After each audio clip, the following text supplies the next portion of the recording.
बिस्मिल्लाहिर्रहमानिर्रहीम। अस्सलाम वालेकुम व्यूअर्स, आप देख रहे हैं डाइनिंग हॉल। दुबई से अतर शाह की फरमाइश पे स्पेशली आज मैं पकौड़ों की रेसिपी आपसे शेयर कर रही हूँ। इसमें जो चीज़ें इस्तेमाल हो रही हैं उनकी मिकदार कुछ इस तरह से है।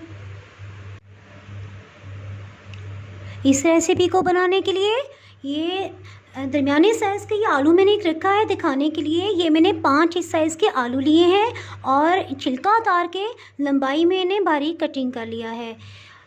2 दरमियाने साइज़ के टमाटर लिए हैं, छिलका उतार के इन्हें भी रफली चॉप कर लिया है। आलू की कटिंग में एक चीज़ का ख्याल रखिएगा, जैसे आलू येलो कलर में होता है जर्द रंग का, तो अगर इसमें ये सब्ज़ रंग का हिस्सा जो होता है ये इसमें जहरीले असरात होते हैं। इसका कटिंग करके निकालना बहुत ज़रूरी है। इसके बाद हम इसे लंबाई में कटिंग कर लेंगे। हरा धनिया ये कटिंग कर लिया है, पौने कप से थोड़ा ज़्यादा है। 3 छोटे साइज़ के प्याज लिए हैं और इसे लंबाई में कटिंग कर लिया है। अनारदाना 2 टेबलस्पून या 2 खाने वाले चम्मच, इसे धो के हम इस्तेमाल करेंगे। हरी मिर्च 4 से 5 अदद, ये बारीक वाली मिर्च है, ये जायके में ज़्यादा कड़वी होती है। साबुत खुश्क धनिया ये 3 से 4 खाने के चम्मच हम इसमें इस्तेमाल करेंगे और ये साबुत था, इसको हल्का सा ग्राइंड किया है कि सिर्फ ये 2 टुकड़ों में डिवाइड हो जाए, इसका बहुत अच्छा फ्लेवर आएगा। गरम मसाला पाउडर आधी चाय की चम्मच, अजवाइन साबुत है, ये भी आधी चाय की चम्मच इस्तेमाल करेंगे। 1 खाने का चम्मच नमक लेवल करके इसमें इस्तेमाल करेंगे। कसूरी मेथी 2 से 3 खाने वाले चम्मच भर के इस्तेमाल करेंगे। सुरख मिर्च पाउडर 1 टेबलस्पून या 1 खाने का चम्मच इसमें इस्तेमाल होगी। चलिए बनाना शुरू करते हैं। कटिंग किए हुए आलू में प्याज शामिल कर देंगे, साथ ही सब्ज़ धनिया भी डाल देंगे। टमाटर ये भी शामिल कर देंगे। हरी मिर्च ये चॉप कर लिया है, ये भी डाल देंगे। अनारदाना ये भी शामिल कर देंगे। खुश्क धनिया ये भी ऐड कर देंगे। कसूरी मेथी ये भी डाल देंगे। सुरख मिर्च पाउडर, नमक, पिसा गरम मसाला, इसी तरह अजवाइन ये भी शामिल कर देंगे। आधा किलो बेसन लिया है, इसे हम छान लेंगे। इसे छान लिया है। सब मसाला जात को अच्छी तरह से सब्जियों में मिक्स करेंगे। ये अच्छे से मिक्सअप हो गया है। अब इसमें तकरीबन 1 पाव के करीब बेसन हम शामिल कर देंगे। इसमें से आधी मिकदार अभी हम डालेंगे और फिर इसको मिक्स करेंगे। इससे हमें अंदाज़ा हो जाएगा कि बेसन कितनी मिकदार में डालना है। इनफैक्ट हमने बहुत ज़्यादा बेसन नहीं डालना कि सब्जियां कुछ नज़र आए, जिससे पकोड़े बहुत अच्छे बनेंगे। इसमें तकरीबन आधे गिलास जितना पानी शामिल कर देंगे। इसको मिक्स कर लेंगे।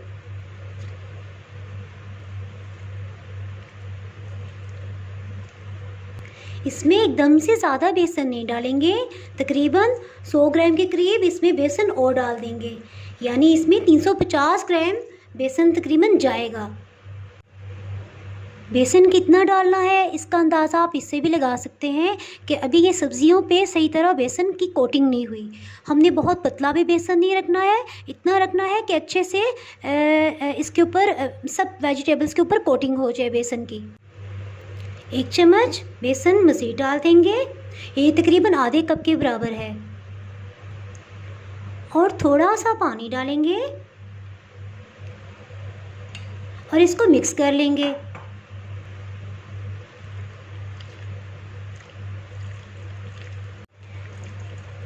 ये आप देख सकते हैं सब्जियों पे अच्छी तरह बेसन की कोटिंग हो गई है। बस अब हमें इतना ही बेसन चाहिए था। अब हम इसे फ्राई करते हैं। मैं करीब से आपको जूम करके दिखाती हूँ। तकरीबन इतना ये गाढ़ा होना चाहिए और बस इतना इस पे कोटिंग होगी बेसन की। एक पैन में ऑयल को गर्म कर लेंगे और पहले थोड़ी सी मिकदार में डाल के चेक करेंगे। अगर ये ऊपर आ जाए तो इट मीन्स कि ऑयल जो है वो फ्राई के लिए तैयार है। अब इसमें पकोड़े डालते हैं। अगर आप एग्जैक्ट बाज़ार वाली लुक चाहते हैं तो आप इसे हाथ से डालें। इससे थोड़े टेढ़े मेढ़े डलते हैं और वो क्रिस्पी बनेंगे। ये मर्ज़ी से डालते जाएं।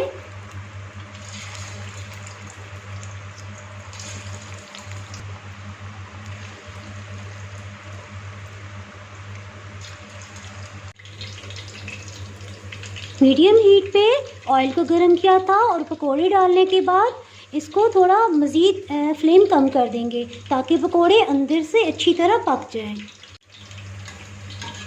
इसको टर्न कर लेंगे। ये गोल्डन कलर में फ्राई हो गए हैं, इनको निकाल लेते हैं।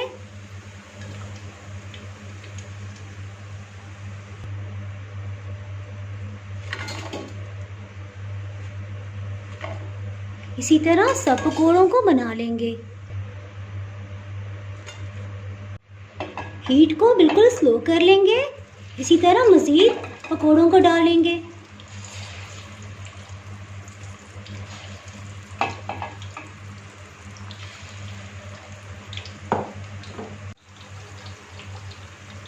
जी, और एक अहम बात का जिक्र मैं करना भूल गई कि जब पकोड़े डालेंगे 2 मिनट तक हम इसमें चम्मच नहीं हिलाएंगे ताकि ये टूटे नहीं। अगर आप ज़्यादा मिर्च पसंद करते हैं तो इसमें 1 चाय की चम्मच सुरख मिर्च पाउडर आप मज़ीद डाल सकते हैं या 3 से 4 हरी मिर्च मज़ीद डालें। जो तनासब मैंने आपको मसाला जात का बताया है उससे एक मुनासिब सा नमक मिर्च का फ्लेवर आपको मिलेगा। पकोड़े खुद बहुत ऊपर की सतह पे आ जाएंगे, उस वक्त भी हम इसे टर्न कर सकते हैं। पकोड़ों पे बहुत अच्छा सा गोल्डन कलर आ गया है। इनको अब हम निकाल लेंगे।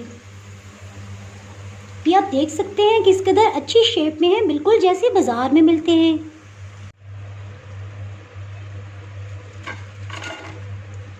ये आप इसकी आवाज़ सुन सकते हैं किस कदर खस्ता और कड़क आवाज़ है।